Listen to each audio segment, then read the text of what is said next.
A former sugar refinery, CUKRARNA, was built in 1828, 200 years ago. Through history, it served as a tobacco factory, as a textile factory, and as military barracks. It was also a shelter for poets and writers of Slovenian modern movement, and is therefore a very important national symbol. The key idea of the reconstruction was to carve out all the existing structures of the building, while rigorously preserving the historical envelope.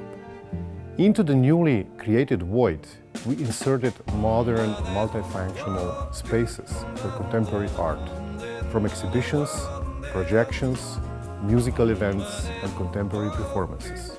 The new CUKRARNA represents a revolutionary space in the cultural infrastructure of Ljubljana. It is like a phoenix, sparking a new life into the rundown city area and extending the city center along the river.